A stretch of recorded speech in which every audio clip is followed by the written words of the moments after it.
So welcome to another fantastic Faena Rose event. Tonight, we're here to have a conversation about one of our biggest passions in life, and what is that? Food, and the fine art of eating. In fact, the fine art and the business of haute cuisine. And who do we have with us?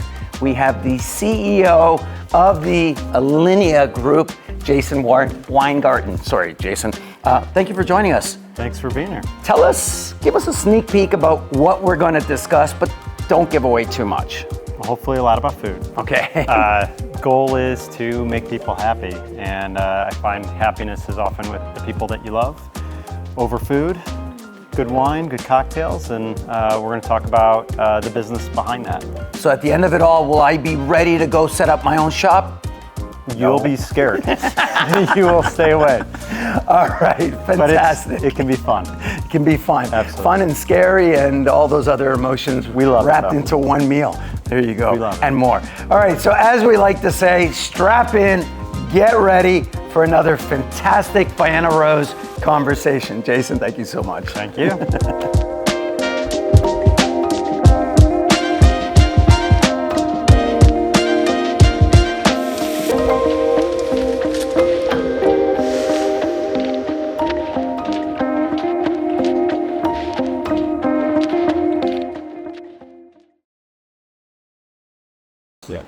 So let's get started for tonight. I've just got a show of hands. How many of you have been or are planning to go or have been in Chicago to Alinea?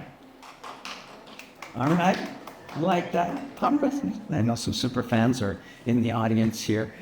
So we're gonna get started. Alonzo is going to moderate the conversation. I feel like he's a gentleman who needs no introduction. He is the master of our programming here at Faena. So ladies and gentlemen, please give Alonzo a warm welcome. Please, Alonzo.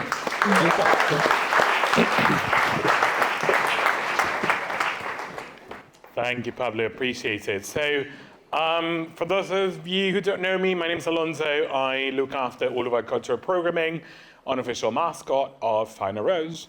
And I'm incredibly excited because when we were, notified that this was going to happen at Faena with Alinea, I was really sort of looking forward into bringing a little bit of the inside knowledge of what we can get behind all of these magic that happens in the culinary world. So I'm incredibly fascinated by being able to share with you this brilliant conversation with the CEO of Alinea. But before we get there, we're going to celebrate 20 years of Alinea, and there's a little video that we want to show you about what's happening in the anniversary, as well as what's going on with Alinea and the takeover here at Faena. But the other thing is that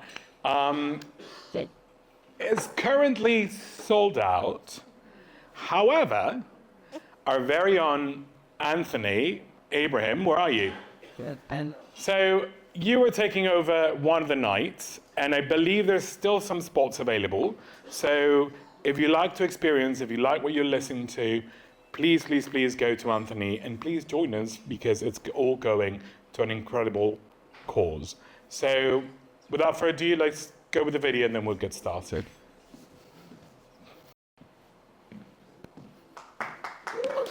Thank you, yes. It's my absolute pleasure to introduce our speaker for tonight. He is the Chief Executive Officer and co-owner of the Alinea Group. A Chicago native and seasoned entrepreneur, Jason brings a unique blend of tech innovation and culinary passion to the helm of one of the world's most acclaimed restaurant groups. He began his career at Capital One before launching his first startup, eCampus Recruiter, with an early and very fortuitous backing from Subway founder Fred DeLuca. He later co-founded Yellow, a recruitment platform serving Fortune 500 companies and the meal kit service Entree. In 2024, he entered the restaurant scene with Oliver's, a supper club in Chicago's South Loop, inspired by 1930s Hollywood glamour. As CEO, Jason is committed to persevering the Alinea Group's legacy on creativity and excellence while exploring thoughtful expansion opportunities, collaborating closely with chef with Chef Grant Achatz, he envisions extending the group's magical dining experiences to new markets through innovative partnerships and ventures. With that, please welcome Jason Weingarten.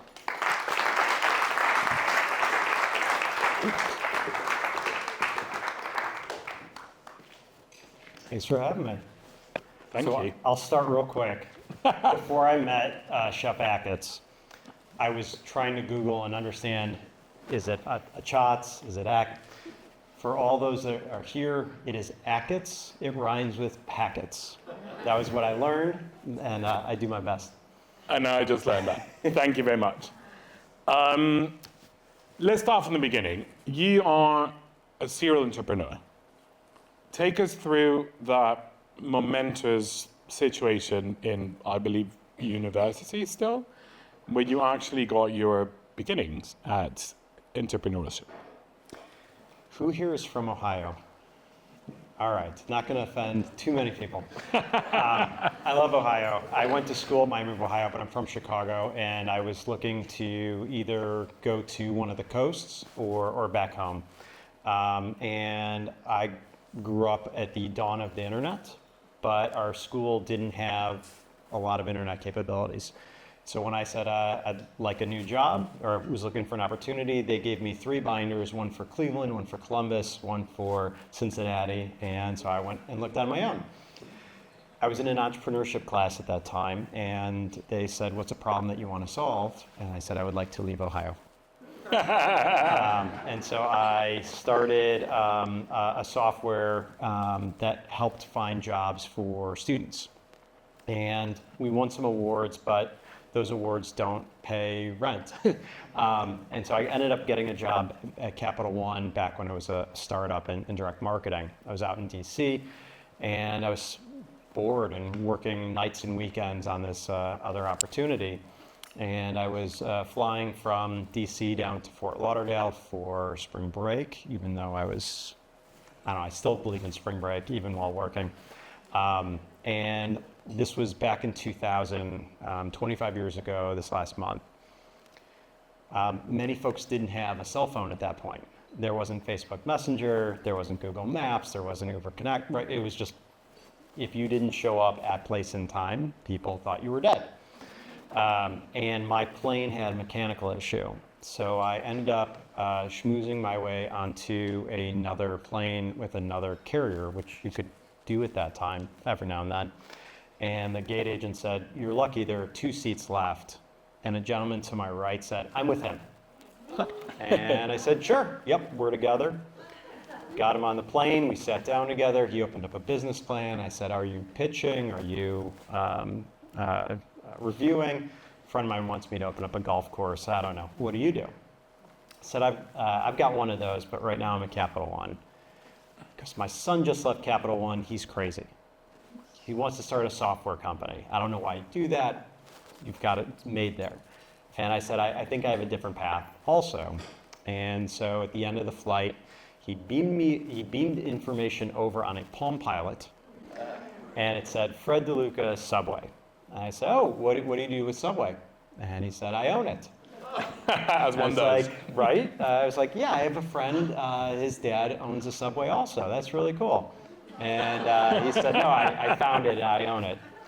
Are you free tonight? And of course, I became free, went over, became good friends with him and his son. They wrote a check that night, a small check. I quit my job and been an entrepreneur ever since. So got to, very fortuitous sliding doors moments.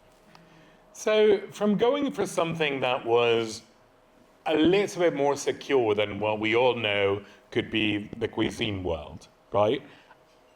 Help us draw the line of your entrepreneurship into taking this crazy path into going into culinary magic. Jeff Bezos has a wonderful decision-making framework called the regret minimization framework. Okay. And it is, there are one-way doors and there are two-way doors. And one-way door might be a little painful, but you can usually walk it back. And then there are two-way doors that you really can't. And when I thought about this opportunity that I feel very fortunate to have, I would have kicked myself forever if I didn't take this, to me, a once in a lifetime opportunity. If someone had said, and I'm from Chicago, do you want to buy the Cubs? Yes, I want to buy the Cubs. Of course I want to buy the Cubs. Obviously, I'm a fan of the Cubs. I'm a fan of Alinea. Alinea has a much better record than the Cubs do. That's true. This to be able to partner with, sorry, to be able to partner with Chef Achatz, the team there, this was an absolute once in a lifetime opportunity. So just so that everyone's clear, we're going to do a little bit of Alinea by the numbers. So Alinea opened in Chicago 2005, right? Ever since then, when the Michelin guide actually came to the US, it started winning from the very beginning 3 stars, which has only been awarded to the 13 or 14 restaurants in the US. It's won James Beard Awards for chefs as well as restaurant as well as service, and it's continued to hold that title, which by the way is granted every year, so it's not something that you win and you always have. So tell us what you think is what has kept Alinea at the top of this entire time. I don't know. There's a lot, right? I mean, it starts with Chef Achatz, and it starts with his vision, his determination to be the best, and his consistent pursuit of excellence. The name Alinea is the sign of a new paragraph, and so it actually means a new train of thought. And Chef Achatz he's got a wonderful mind, a wild mind at times, but wonderful. But he has brought with him this passion that I haven't seen from a lot of people in most walks of life. He is a born leader. And the team that he has brought with him, whether it's Chef Micah, Devin on the front of the house, Riz, like the team is just stellar. And so every single night, 365 in Chicago at Alinea, folks are not just paying to join us for dinner. Their expectations are this will be the best dining experience they will ever have in their entire life. And so when you know that and you feel that, it's an honor, it's a privilege, but you better live up to it. And we live up to it much more than we don't. We do learn from mistakes, but when you have that couple in front of you and you see the magic that's happening right there, like, what's better? And pardon the bluntness, it's one thing to inflate balloons, and it's another one to keep the trains running, right? So as a leader yourself of the company, how do you reconcile the idea of, okay, we're going to be this magical experience that exists, but we're also going to be an Excel sheet on the black? Great people cost a lot of money. They do, right? Talent is expensive, and overpaying for great talent is, to me, the best value you can ever get. But they want to work with the best also. And so what we did very early on, and I've been in the business just over 7 months now. So I've been researching it for much longer and friends with the team. But the first thing we did is I spent time with Chef Achatz and our COO, Alex, and we went through what do we really want to achieve? What does success look like 5 years from now, 10 years from now? And ultimately, we want to be the most dynamic and magical restaurant group in the world. So how do we get there?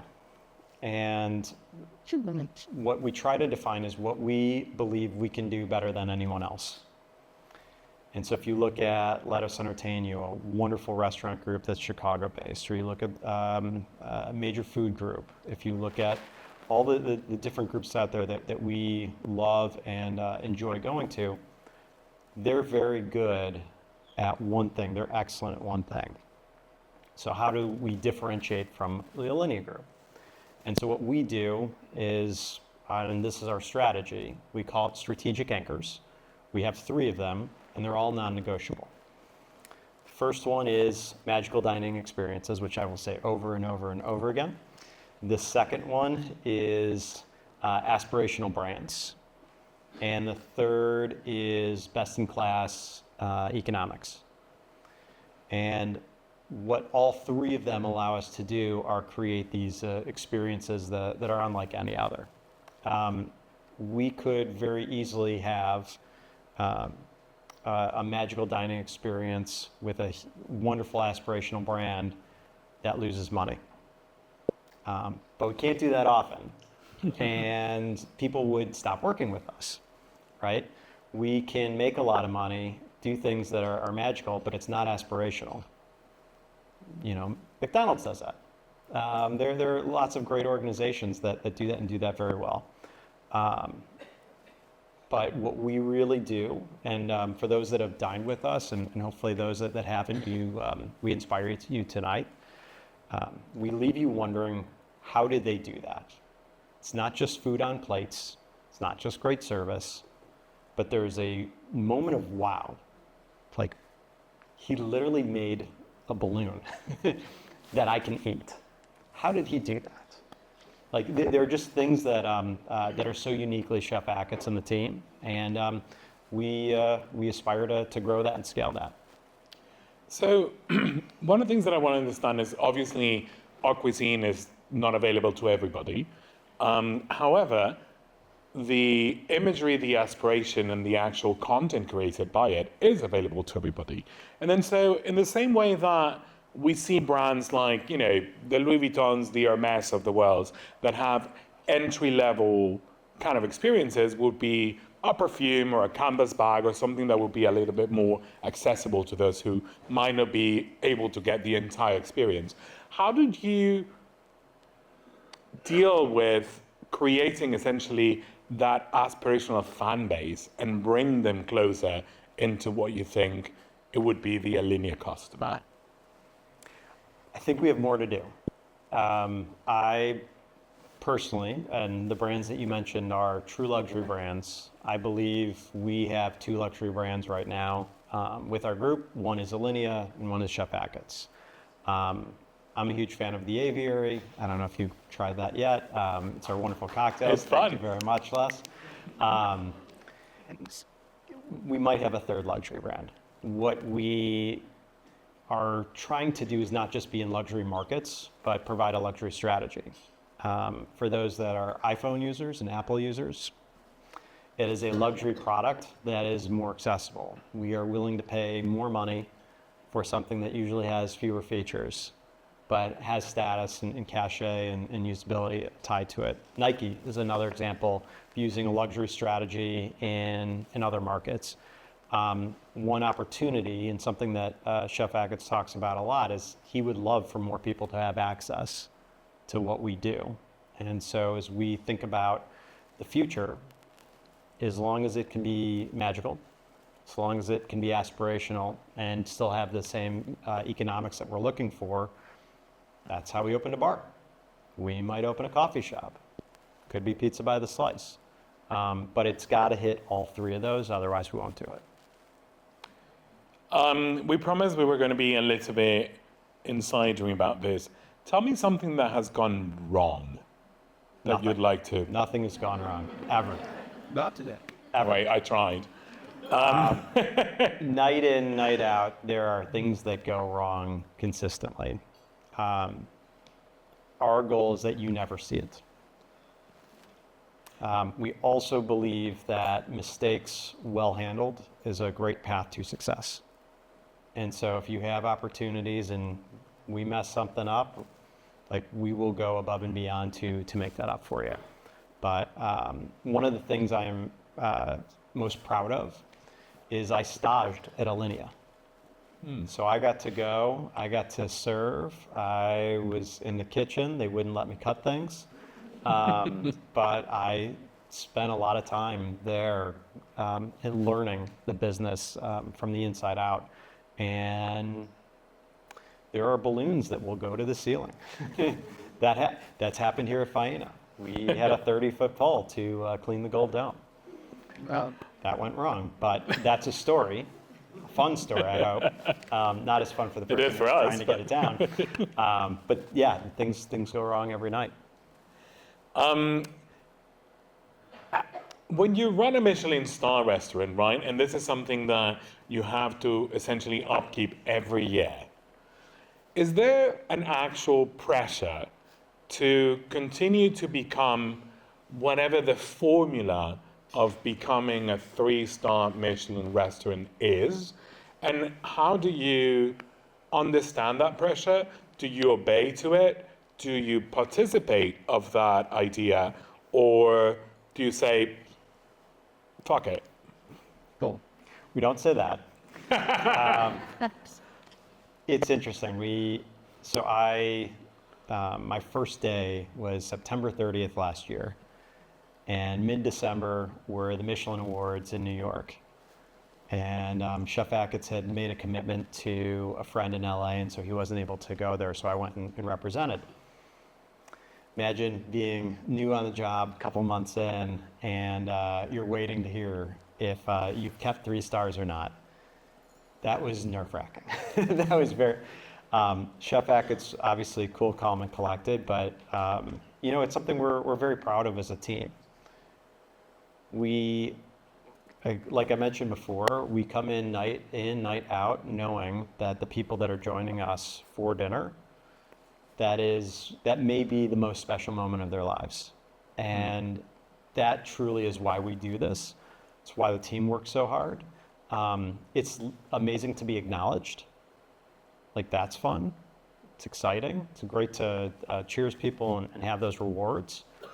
But, I would, I really think it's about the people. And though I was speaking about this earlier, there aren't many industries that people are in where you are judged every single day, night in, night out, about your service, what you do at all different levels. So it's a really unique profession. Coming from tech, like, there's no judging of software. Either you buy it or you don't. You may complain a little bit online on Twitter or something like that, but you still use it. This is just a really unique industry. Alinea was a moment in time that I think we can all agree with. It started with Ferran Adrià and Bouilly. It went on to Thomas Keller. It went on to, Noma, Alinea, obviously. If you could predict what the next movement in haute cuisine is, past molecular, what's the postmodernism of haute cuisine? So the definition of 3-star Michelin, for those that don't know, I think most people know this now, but Michelin's a tire company. It is, yeah. Yeah, and it's a French tire company. Well, it was about a car guide, right? A travel guide. Correct, and they had the genius marketing idea of, if we could get people to drive more, we can sell more tires. Right. Excellent. So they created a guide that would say 1 star was worth a visit, 2 stars was worth the diversion. So you were driving somewhere, it's worth getting off the road. 3 stars is worth the journey. And so if we think about what's worth the journey, that's going to be different things to different people. And so I went to Agermandi in the Basque Country. That was one of the best dining experiences of my life. That was absolutely worth the journey. I've been to the French Laundry. That was absolutely worth the journey. Definitely worth the Those are detour. 2 very different dining experiences. For those that have been to Alinea, it doesn't really compare to either of those. They're all really unique. And so I think what creates the next desire for that journey is something that we're always thinking about. We like the idea of progressions. We like the idea of art. We like the idea of entertainment. And as long as it's not just food on plates, but it is truly dinner theater that you get to participate in and get to enjoy, and we think that's a winning formula. Interesting. we often think about these restaurants as being as a central sort of cult of, reverence to a specific person, right? We have seen some of those being able to move beyond that and actually detach from that specific single person and be able to survive that. As a businessman, what do you think is the right ability to be able to scale something like that? Like, are we stuck in the cult of personality? Can we move past it? Can a brand become larger than its mother? Yes. Steve Jobs was a great example of that, right? Jeff Bezos no longer is day-to-day in Amazon, decided to go on to other venues. And so to me, the great founders, the great CEOs, they are company builders. And it's got to start with a cult of personality that believes before they have the ability and gives them, that optimism that you can change the world. It's also delusional. And sometimes we're right, sometimes we're not. But ideally, we are still living the ethos for generations on. When I was doing research about acquiring this business, that was a question that I asked. That was a question that our investors asked. Who here's been to a Joël Robuchon restaurant? Got a lot of folks here. He passed away 5-6 years ago. And you had to tell me because I thought he was still alive. A lot of people do. And when he passed away, the business, he had 31 Michelin stars, more than anyone that's ever had it. So there's definitely a path. There's a way to do it. It's not easy. Like Chef Achatz is here at Faena right now, which means it's not in Chicago. So there's differences there. But one thing I found really interesting, I heard this from Chef Achatz and from Chef Keller. They said people are often surprised to see them in the kitchen. They go there, oh, what are you doing here? Oh my, like they're always surprised. Yet if you think about going to the restaurant, you would think they're always there. All right, so it's a weird dichotomy there. But ideally we've got the right teams, the right processes, and you have that just passion for what we're doing. So alchemy is scalable. Can be. It's not easy. I mean, nothing's easy to scale. But if you, when I mentioned the strategic anchors that we have, the goal of that is to make better decisions faster for every single one in the business. There was something that came across email a few days ago, and I was like, why did we do this? This is not what we should do. But I went and I looked at it and I said, well, it does meet all three of those. I'm not upset we made that decision. I would back that person again and do it. It might not be the decision I would make, but that's okay. And as long as we are growing and we still have that same top line goal of magical dining experiences, like, let's go and do it. The other thing to scale is core values. And those are unbendable. We have one called feedback is a gift. Sometimes it's hard when you get feedback from a guest that wasn't as happy about the experience or the meal or their expectation. That is a gift for them to share that with us. What we choose to do with it, that's important too. Feedback is a gift to give. Feedback is a gift to scale. And one of the things I was so lucky to do at Yellow, which was on the college recruiting side, is we were with Facebook, like when they were around 1,000 employees.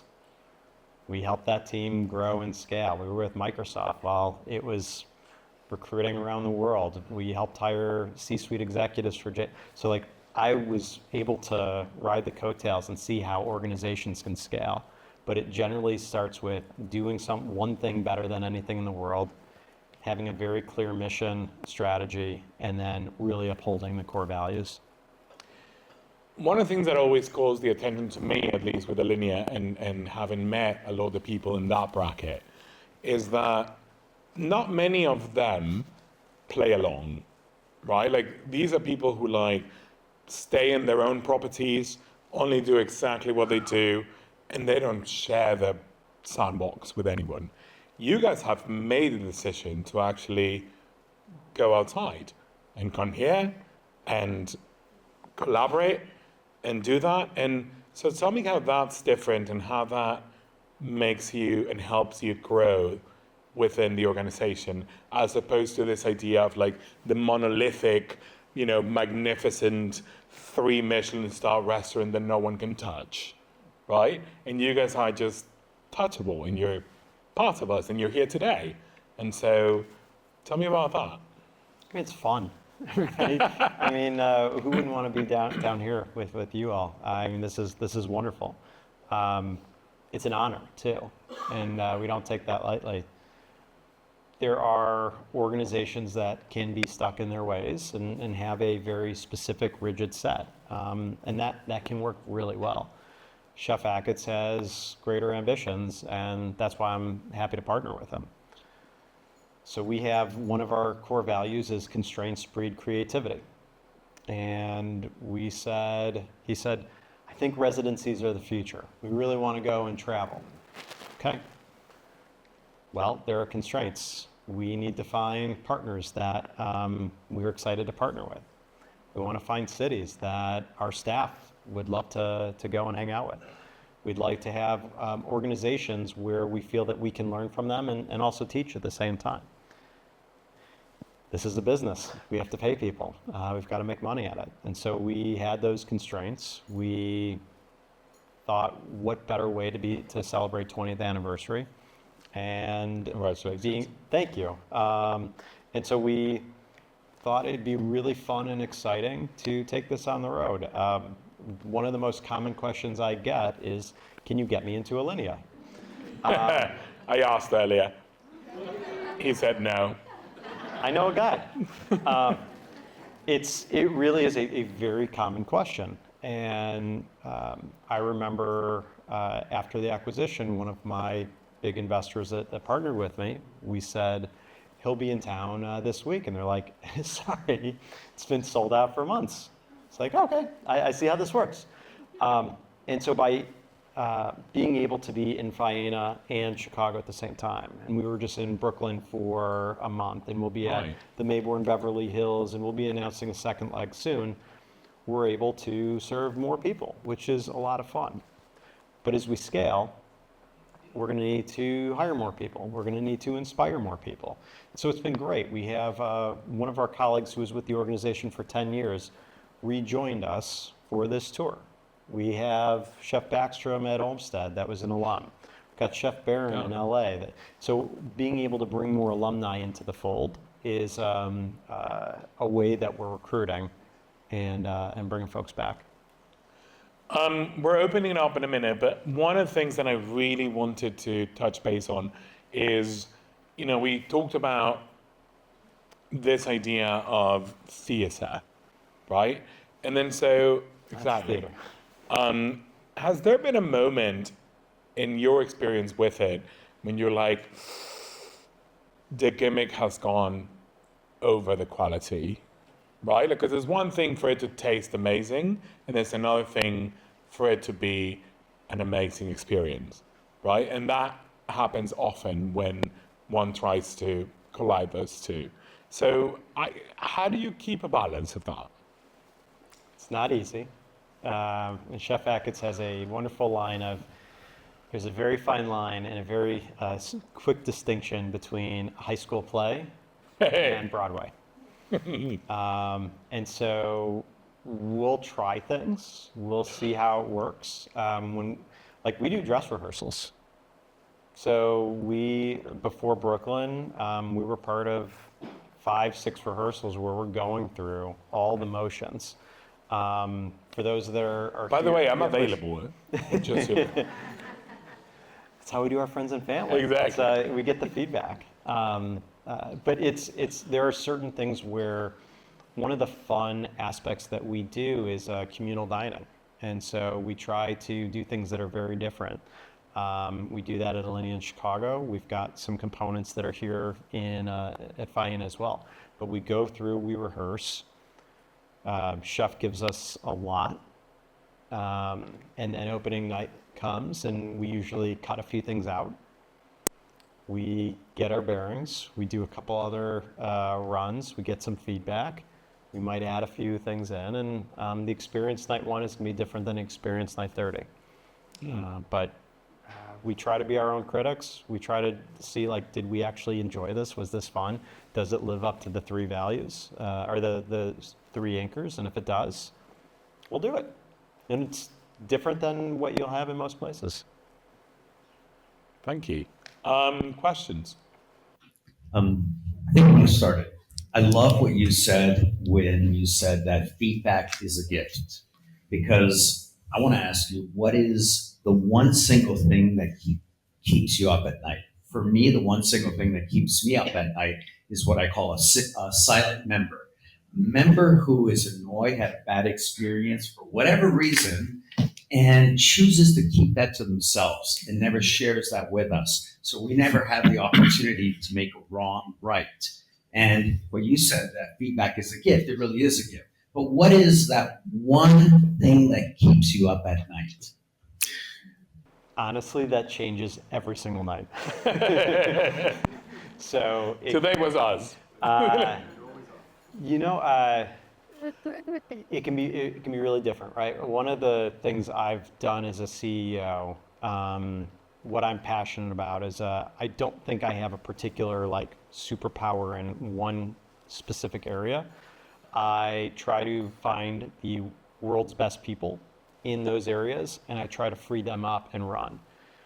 What would keep me up at night is there is a fire, right? And that fire can be literal.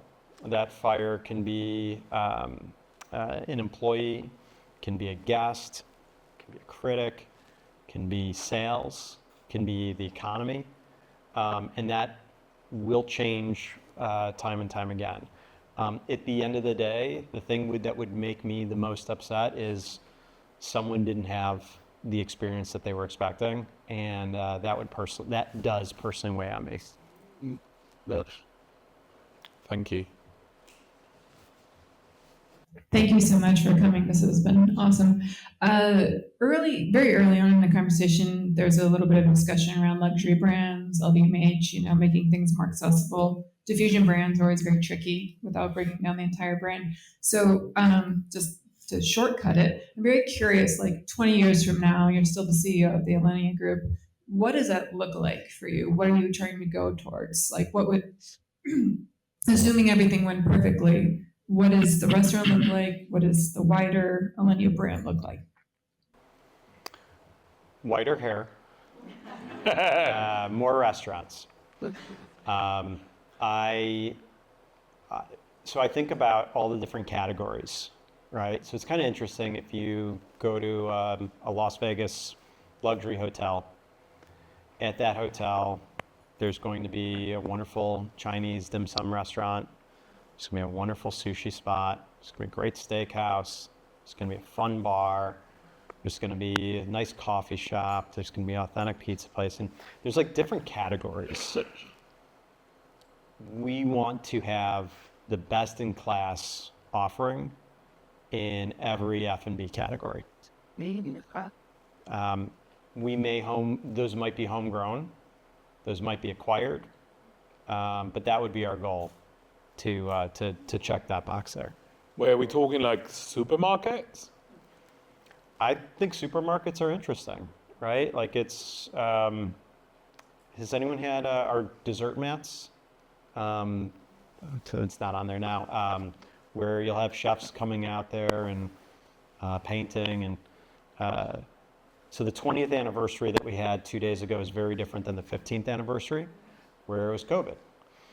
And we couldn't welcome people there. So chef created an at-home meal where you were able to do the paint yourself.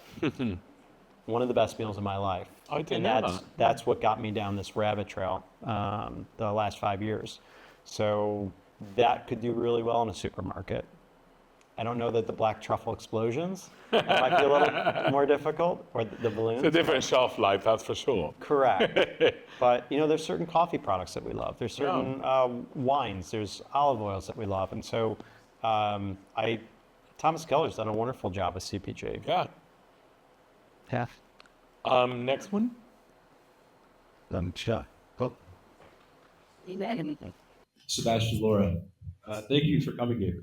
So to drill down a bit on the CPG, when you have a terrific brand like Alinea, I think I've seen a few brands like Nelson Park, even Noma go into that space. How do you think you can really grow that sector without cheapening the brand? It's a good question. So the first is we want to be successful at it. And so if we came out with a product that wasn't successful, that would not be good.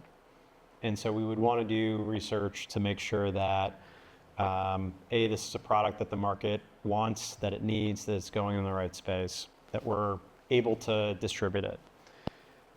We have products that we sell right now that are not our restaurants. You can go online and buy an aviary cocktail book.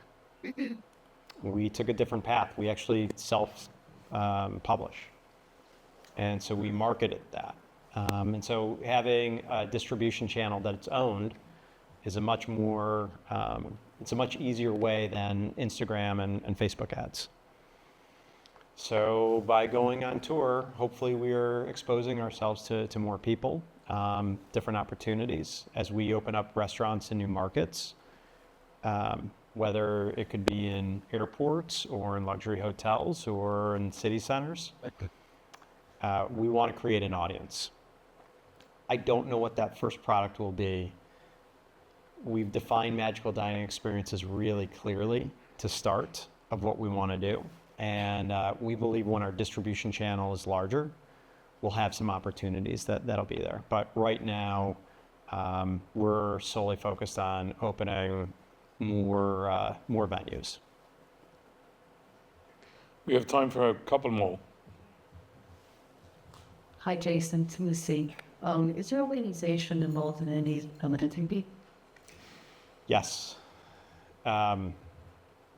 It's really interesting. I was discussing this with my mom today. Who is here? Yes. By the way. Hi, Welcome, Mom. Yeah. Thank you. When we think of philanthropy and we think of who we go to and ask for different things for gift certificates and whatnot, it's usually the local restaurants. Like that's the first spot. And if any of you own restaurants, you will know that the margins in restaurants are really tough. So I would say we should be asking Facebook and Microsoft and Amazon. Let's ask them for gift cards. I think that would be a great way for the folks that truly can afford to do that. That said, we are a very charitable organization, but we get so many requests that it's really difficult to pick and choose. For those that aren't familiar with Chef Achatz's career, it was almost cut very short, very quickly. He had a bout with tongue cancer, where he was unable to taste. Yes. And he had if you're not familiar with this, season 2, episode 1 of Chef's Table, you'll watch it tonight. It will change your life, change your perspective. Yeah. And Dr. Blair and her team at University of Chicago saved his life. And so we put as much of our philanthropy in there, raising money for that cause and for those people. And it is very important for us. Every now and then, there are other causes where we have the ability to do that, and so we're excited to partner with folks here in St. Jude's for one of the nights here. So I do think we do our best for philanthropy. We can always do more, but anytime we have the opportunity, we really focus there. Wait a minute. Thank you. We have time for one more. Yes, for there, my name is Lisa. I know recently there was kind of like a golden ticket treasure hunt that was hosted. I don't know all the details of the outcome or the logistics behind it, but I'm curious if you can share a little bit more of the idea behind the activation and also the goal. I know you talked about making Alinea more accessible to people, so I assume it's kind of in line with that. First, it was gonna be fun. Who doesn't love a good puzzle? So we said, we're gonna do this tour. We think it's gonna be great. We chatted with folks from Faena and Mayboard and our friends at Olmsted. But there's always the moment of truth of, if you build it, will they come? We sold out an entire month of Brooklyn in 3 hours. And we looked at ourselves and we're like, oh my God, like, okay, What this do we is, do now? we always keep a few holds.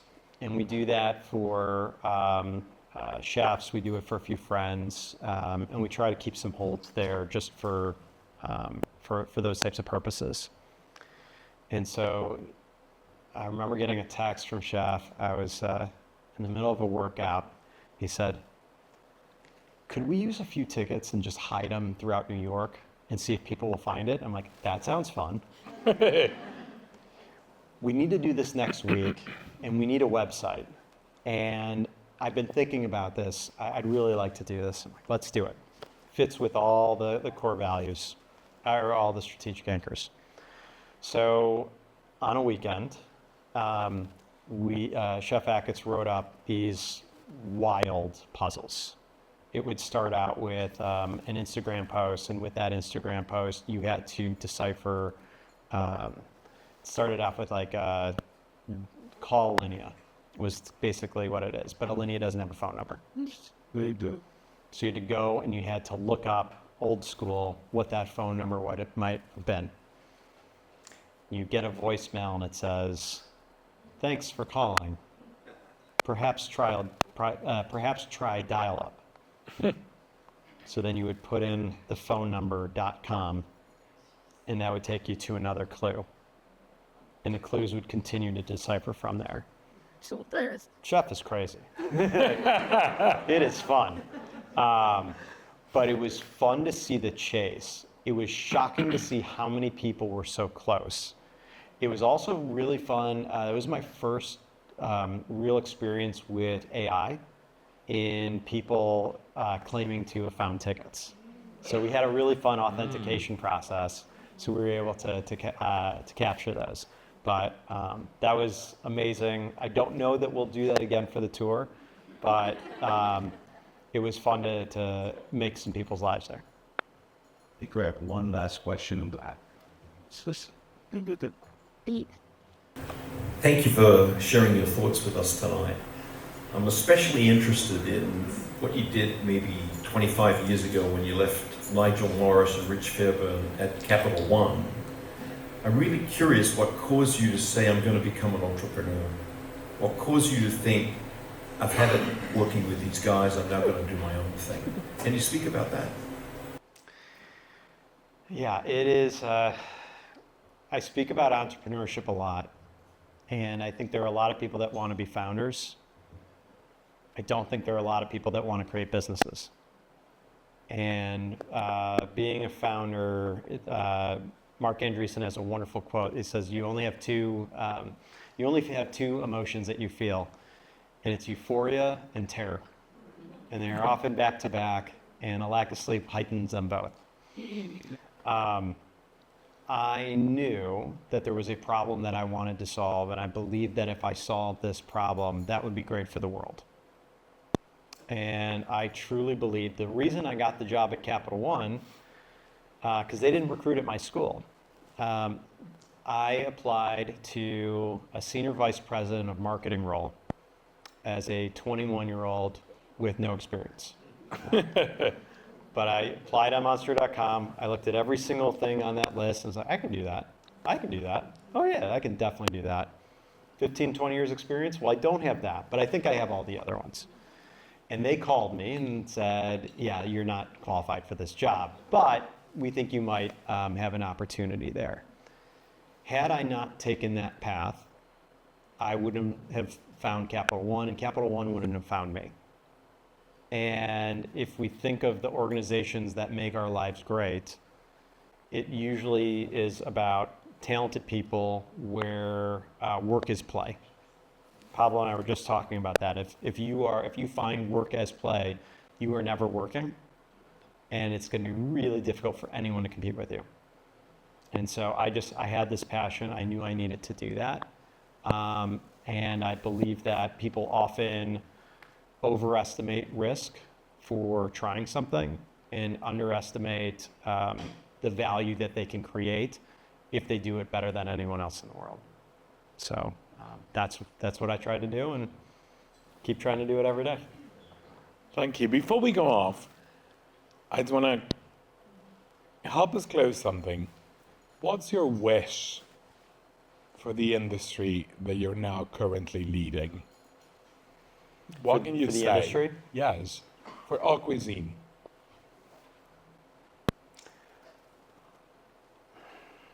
I don't know if it's about haute cuisine.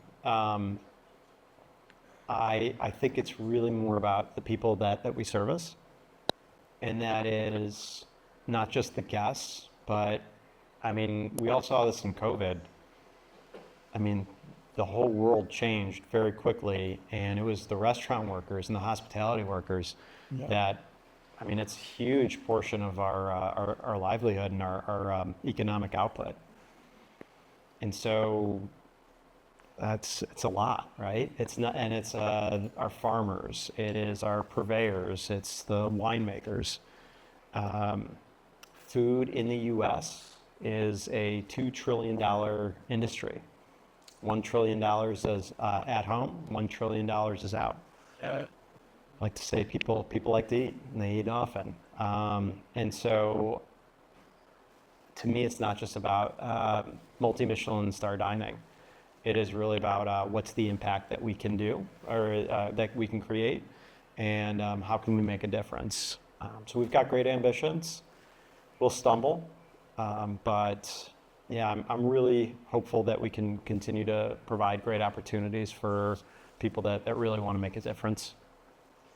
Thank you. That's all the time we've got. Please join me in thanking Jason Weingarten.